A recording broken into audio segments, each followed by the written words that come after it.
क्या आपको पता है कि जो भारत है उसको डायबिटीज का कैपिटल कहा जाता है। एडल्ट की बात करें तो टाइप 2 डायबिटीज के लगभग 100 मिलियन केसेस भारत में पाए जाते हैं। बच्चों की बात करें तो विश्व का हर 5वां जो डायबिटीज का बच्चा है वो इंडिया में है और बच्चों में भी डायबिटीज अब बहुत कॉमन होती जा रही है। इंडिया में चाइना के बाद सबसे ज़्यादा डायबिटीज के पेशेंट्स पाए जाते हैं। जी हाँ, तो डायबिटीज एक बहुत बड़ी क्रॉनिक लाइफस्टाइल डिजीज के रूप में उभर रही है और भारत वर्ष इससे अछूता नहीं है। मैं हूं doctor DK Gupta, chairman Felix hospital Noida. आज हम बात करेंगे डायबिटीज़ की। डायबिटीज़ कैसे होती है, इसके क्या डेफिनेशन है, क्या रिस्क फैक्टर्स हैं, कैसे हम इसको प्रिवेंट कर सकते हैं, क्या कॉम्प्लिकेशंस हो सकते हैं और इसका क्या ट्रीटमेंट है और कैसे हम इसको कंट्रोल कर सकते हैं।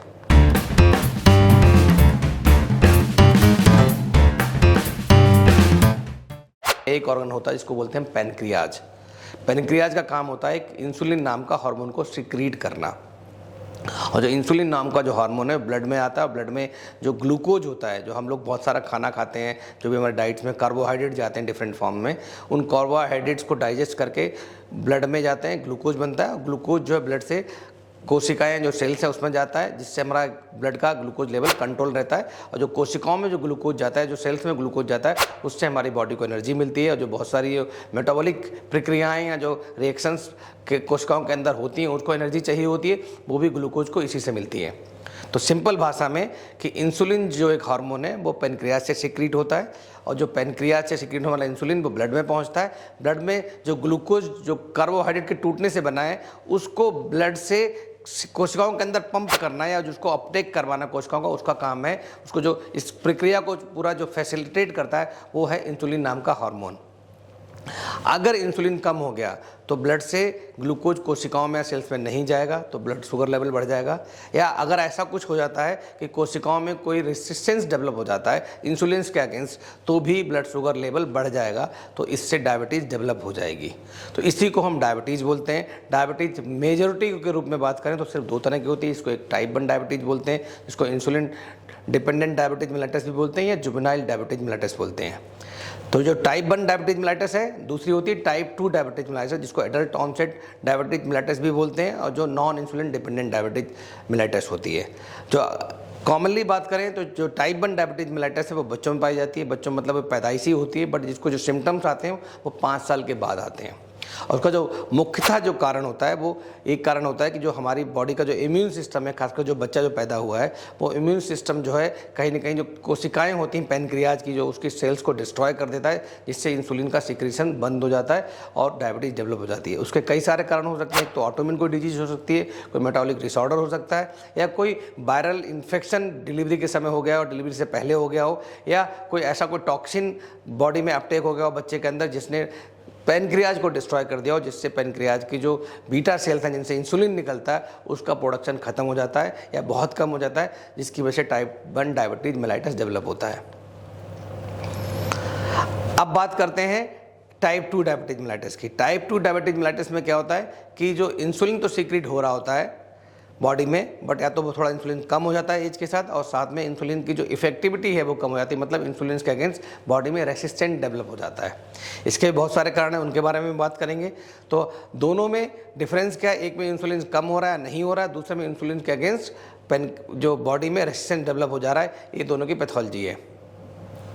तो मैं फिर बताना चाहूँगा, टाइप 1 डायबिटीज मेलिटस क्या है कि ऑटोइम्यून कंडीशन है, जिसमें जो हमारा इम्यून सिस्टम है बॉडी का, जो इंसुलिन प्रोड्यूसिंग बीटा सेल्स हैं बॉडी में जो पैनक्रियाज के अंदर होती हैं, उसको डिस्ट्रॉय कर देता है, जिससे इंसुलिन का प्रोडक्शन बंद हो जाता है, बहुत कम हो जाता है।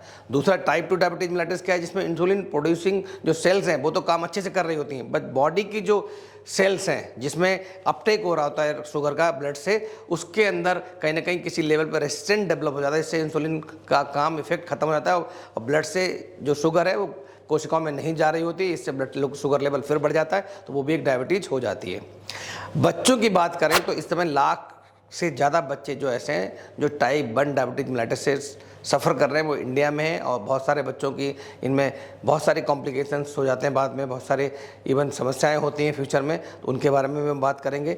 और दूसरा टाइप 1 की बात करें तो जैसा मैंने बताया कि जिसका मेन कारण था वो है इम्यून सिस्टम का, जो इम्यून सिस्टम कब डिस्ट्रॉय हो सकता है, एक तो कोई ऑटोइम्यून डिजीज हो बच्चे के अंदर, या बच्चे के अंदर कोई टॉक्सिन इनहेलेशन हो गया हो, या बच्चे के अंदर कोई सीरियस वायरल इन्फेक्शन हो गया हो ड्यूरिंग प्रेगनेंसी, लास्ट ट्राइमेस्टर में या फर्स्ट ट्राइमेस्टर में, या आफ्टर डिलीवरी जो नियोनेटल पीरियड होता है, मतलब जो बच्चा बहुत छोटा होता है, उसकी वजह से वो insulin dependent diabetic mellitus develop हो जाती है, जिसको हम टाइप 1 बोलते हैं। और जिसको सिम्टम्स होते हैं मैं फिर बताऊंगा, वो सिम्टम्स 5 साल बाद या 7 साल बाद डेवलप होते हैं, तब जाके कहीं डायग्नोसिस होती है कि ये बच्चा हमारा टाइप 1 डायबिटिक मेलाइटिस से सफ़र कर रहा है।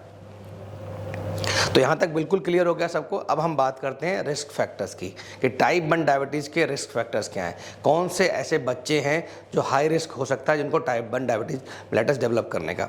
तो अगर बच्चे को या फैमिली में किसी भी परिवार के सदस्य को जो बिल्कुल डायरेक्टली लिंक है, जैसे मदर है, फादर है, सिबलिंग है, नाना नानी है, दादा दादी हैं, उनको टाइप 1 डायबिटीज मेलाइटिस की हिस्ट्री है, तो there is a high risk of developing type 1 diabetes mellitus in baby. जो नए बच्चे पैदा हो रहे हैं उनमें संभावना बढ़ जाती है।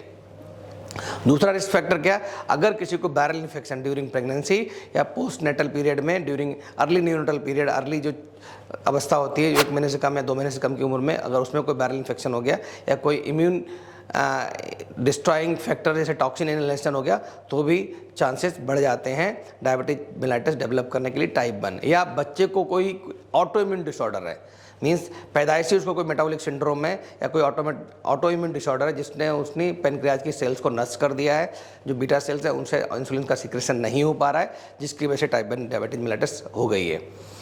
अब बात करते हैं हम लोग टाइप 2 डायबिटिक मेलाइटिस की, जिसमें बच्चों के लिए स्पेशली बात करेंगे। बच्चों में जो टाइप 2 डायबिटिक मेलाइटिस देखी जाती है वो लगभग 10 से 19 साल के बच्चों में देखी जाती है।